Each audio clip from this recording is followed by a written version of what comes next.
Good morning, brothers. Today we are going to speak about Mark Twain. Mark Twain, whose actual real name was Samuel Langhorne Clemens. He was born in 1835 and he died in 1910. He was born in 1835 in the state of Missouri. On this note, it's important to realize that when Mark Twain was born, Missouri was the most slaveholder state of all of the American Union. The founding fathers were aware of the problem of slavery, and they knew that this could potentially tear the country apart, which actually happened during the Civil War. Maybe they were not aware of how fast that would happen because they didn't know how industrialized the North would become. But when the North became industrialized and cotton production and especially the manufacturing of cotton became industrialized, it became very cheap. So clothing was inexpensive, and that created great tensions between the North and the South, which, as you all know, triggered the American Civil War from 1861 to 1865. Just as a side note, remember Moby Dick. It's a symbol of America. He was aware of the tensions that were coming. And to begin with, why is Mark Twain important? We might expand on this theme at first, but I think Mark Twain is a great writer in as much as he describes American society. And the descriptions he writes about American society are very actual, even to our days. Herman Melville has the power of being a foundational stone block for American literature and society. So as far as it has to do with its foundational ideals, I think Herman Melville is way more foundational than Mark Twain. But when it comes to descriptive power, Mark Twain is way more profound. So, of course, they both have their own merit in their own way. They both have their writing styles and they are quite different. But it's important to highlight the difference because they both are foundational blocks for American literature in their own distinct ways. Mark Twain is very descriptive, and his descriptions are quite accurate even today. All the tensions and the movements that we see raging in our days are in some way already contained in Mark Twain. So he was a visionary. He knew what situation and what social issues were, and those issues are still present in today's America. As I said, Mark Twain was born in 1835. By the way, his family was well off and they owned a slave. So even if Mark Twain eventually would have no strong opinions about slavery, and his alliance to the Confederacy, meaning to the South, was more on, let's call it, patriotic values or a love for his homeland, his family did own a slave. He was born to a rich lawyer, and he also was a storekeeper, so he juggled these two jobs. And when he was 11 years old, 1846, his father died, and the family ended up destitute.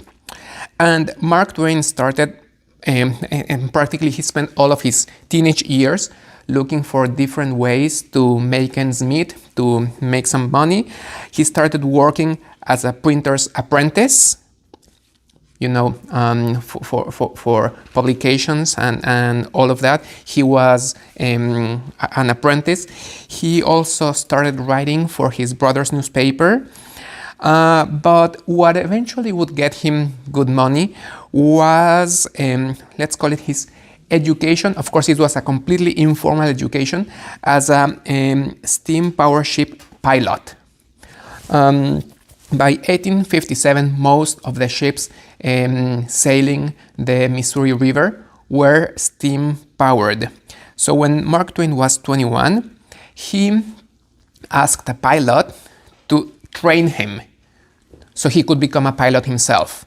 And that was a very difficult profession. So you did need a quite thorough training, because practically you had to memorize the Missouri River.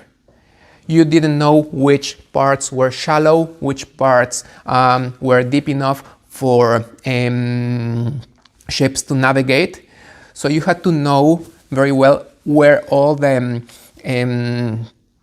underground features were. So that was a very, very laborious task, and therefore it was also well paid for. He had to pay $50 for his education, which in today's money, it doesn't sound like much, right? But in today's money, it would equal something like $14,000. So you imagine how this informal training would pay off. The first time he went on a voyage, he took with him his brother. And when they were near Pennsylvania, or actually in Pennsylvania, it turned out to be a tragedy because a boiler explosion killed many people, among them his own brother Henry, who was only 19 years old. Curious fact, what's the longest river in the world? The Nile, right? The Nile in Africa, all the way through Egypt.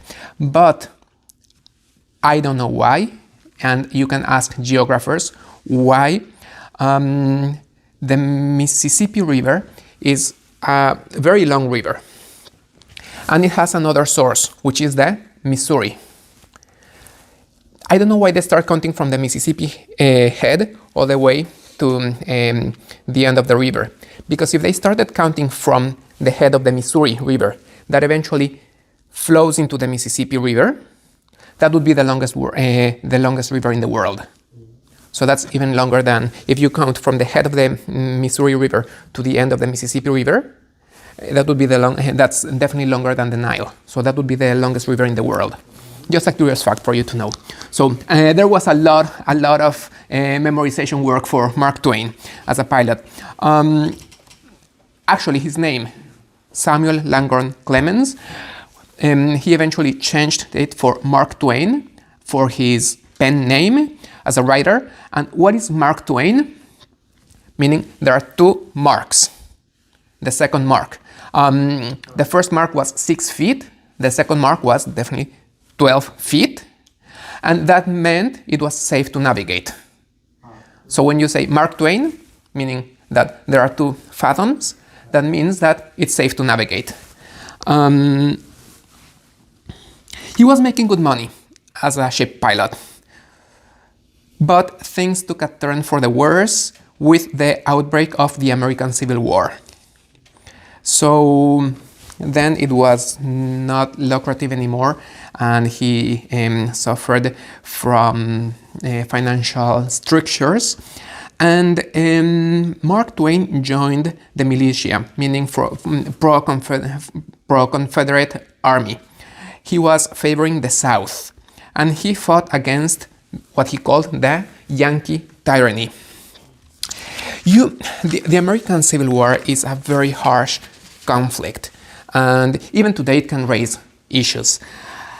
However, for Mark Twain, it was almost comedian. Let me read you this quote. In truth, this was a comedy of errors. They didn't know how to ride and fell off their horses. They never engaged contact with the enemy. They nourished themselves with the supplies of good Americans who helped them. When they finally decided to face the enemy, they killed a man who had nothing to do with the Union Army. Then Mark Twain began to feel like a murderer, so he decided that joining the army was not for him, and he went back home. So while the American Civil War is a very crude conflict, I don't know to what extent Mark Twain was personally involved with this, and I do not know to what extent that touched his emotions. Actually, we would eventually see him getting married in Elmira, New York, and living the rest of his life here in Connecticut, in Hartford. Okay, so I don't think there were any harsh feelings against the North. So he returns home. Let's take a few steps backwards, because in 1861, right with the outbreak of the American Civil War, his brother had gained a position as the secretary of the governor of Nevada. So Mark Twain moved to Nevada. Why? Just like there was a rush fever for gold in California, there was a fever for silver in Nevada. Allegedly, some silver mines had been found in Nevada. So Mark Twain moved to Nevada, along with many other Americans. Many Americans moved to California in quest of gold. Many Americans moved to Nevada in quest of silver. Many Americans left all their goods and sold their possessions to buy the mining equipment, which could have been worth a fortune back then, mining equipment. And they didn't know anything about mining. So I definitely imagine many Americans just starting digging holes anywhere on the ground with the hope of finding silver in Nevada or gold in California. And it didn't go well for many of them, including Mark Twain. Mark Twain knew nothing about mining. And by the way, a constant in his life was that he was well off, he had plenty of money, but he didn't know how to invest it. That's a constant in his life. And we will see that eventually later, eventually as we continue to see how his life unfolds. So he moved to Nevada with the hope of becoming rich as a miner, but he realized soon enough that that was not going well. So he left Nevada and he moved to California, fortunately for him, not in quest of gold, but as a writer. And it is then when he became renowned and famous as a writer. He was successful, and of course, with that, there came a lot of financial affluence. He became wealthy. His first great work was The Celebrated Jumping Frog of Calaveras County in 1865. 1865, the celebrated jumping frog of Calaveras County. As a well-established author, he got married. How did he meet his wife? In December of 1867, one of his passengers introduced him to his sister, whose name was Olivia Langdon, and the passenger was Charles Langdon. So he introduced him to his sister, and they would get married in 1870 in Elmira, New York. Then they moved to Hartford, Connecticut, and in 1876 he published The Adventures of Tom Sawyer. Let's say, for lack of a better word, I will say that his wife was too conventional. Or maybe let's say it in a positive way, she was a moral person. And that is why after he married Olivia, Samuel Langhorne and Mark Twain never ever wrote anything salacious or indecent anymore. Now you can ask and challenge and question this. What about The Adventures of Tom Sawyer? Is that conventional? Well, that's a very good question, right? Because The Adventures of Tom Sawyer were published 6 years after his marriage, 1876. And two questions come with this. Is it a book for children or for adults? And it was widely read by children, but it can also convey a very profound and deep meaning for adults. So this is one of those books that can be read at least in two different levels. You read it as a child and you relate. You read it as an adult and you can also relate, and things resonate and remind you of your own childhood, and you see them with a deeper perspective. Second question, is Tom Sawyer a good or a bad person? Well, definitely he's mischievous. And that was a quite disruptive character according to Victorian conventions, because especially in children's bookshelves, most boys and girls were very conventional, meaning very traditionalist, and they were sticking very strongly to Victorian convention. So when Mark Twain introduces this character, who is mischievous and breaks the rules that adults give him, you find something untraditional, unconventional, something that is disruptive, but at the same time he's always good, meaning he never damages anyone. So he breaks rules, but he never injures anyone. Mark Twain is not a villain. Sorry, not Mark Twain, Tom Sawyer. Tom Sawyer is not a villain in any way. The villain is the Indian Joe. That's a villain, okay? But Tom Sawyer is always the good character of the story.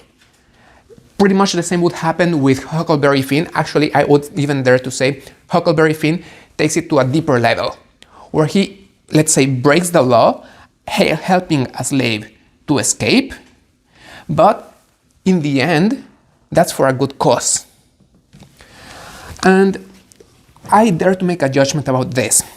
I would dare to say that America wakes up from the Victorian dream way earlier than England. Later on, and it's not way far ahead in time, I'm thinking now about Oscar Wilde.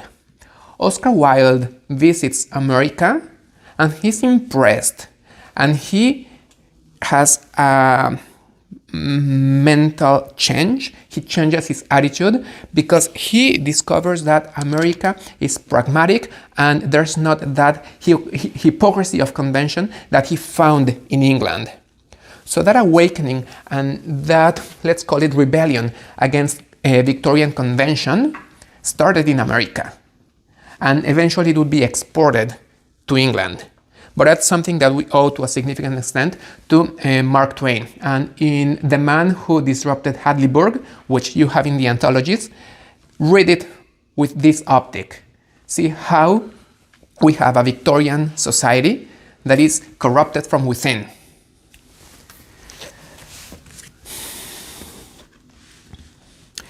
(1884), you can call it a sequel. He published Huckleberry Finn. I think it's even deeper than Tom Sawyer.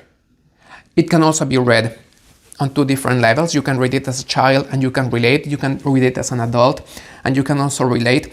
And it's probably the most descriptive book of American literature, in as much as it describes American society.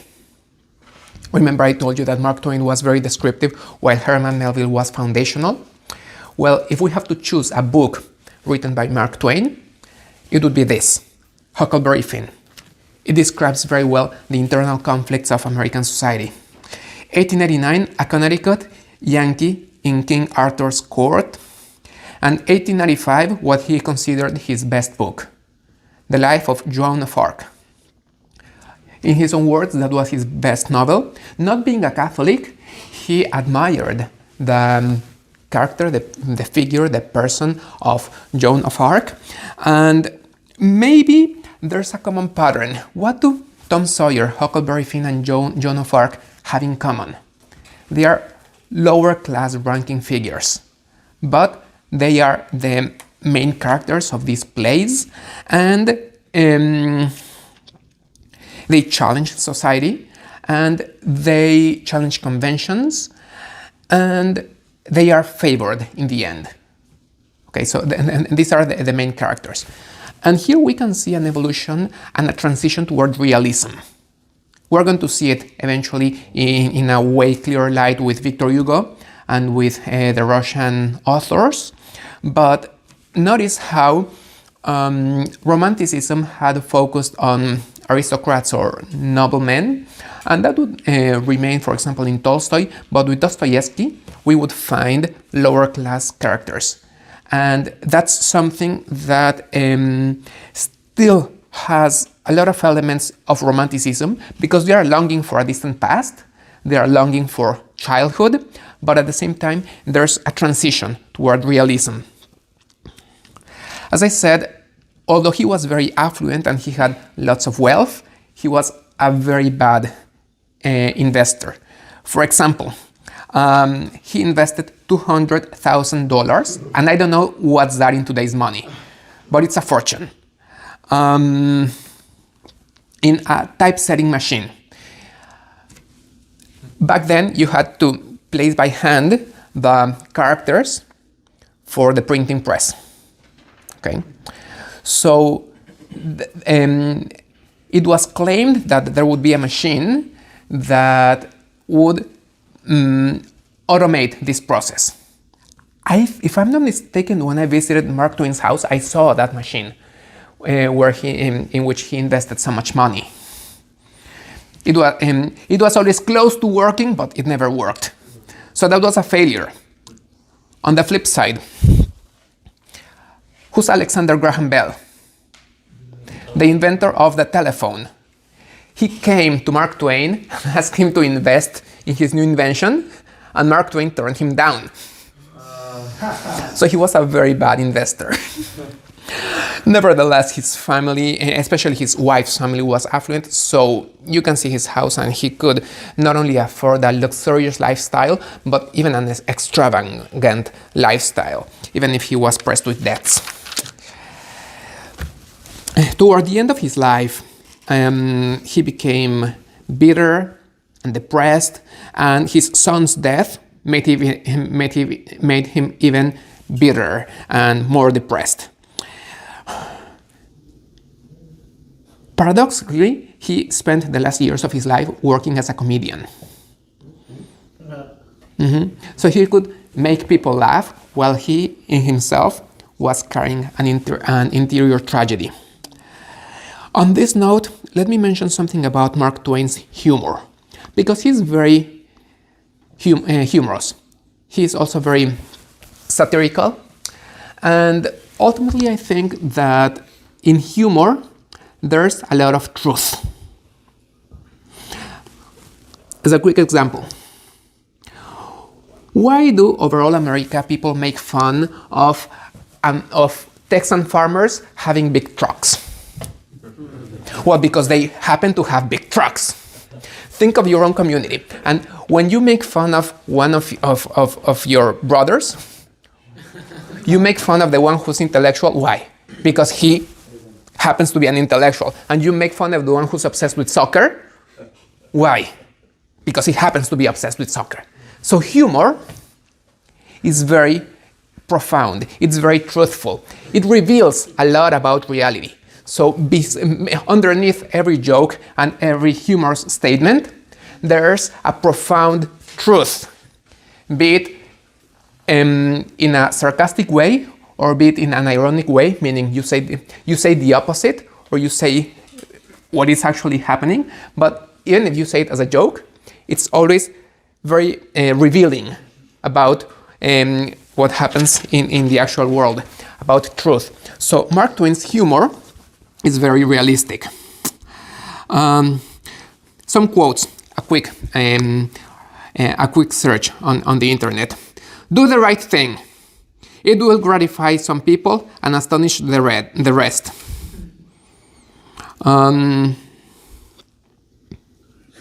The only way to keep your health is to eat what you don't want, drink what you don't like, and do what you'd rather not. Never argue with stupid people. They will drag you down to their level and then beat you with experience.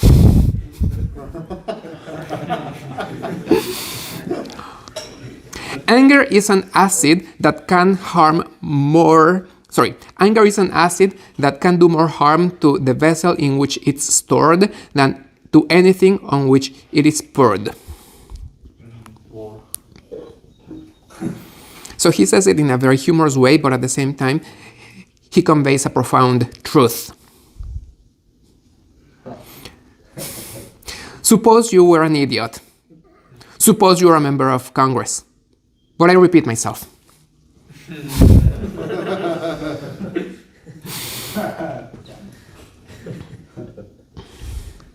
If your job is to eat a frog, it's best to eat it first thing in the morning.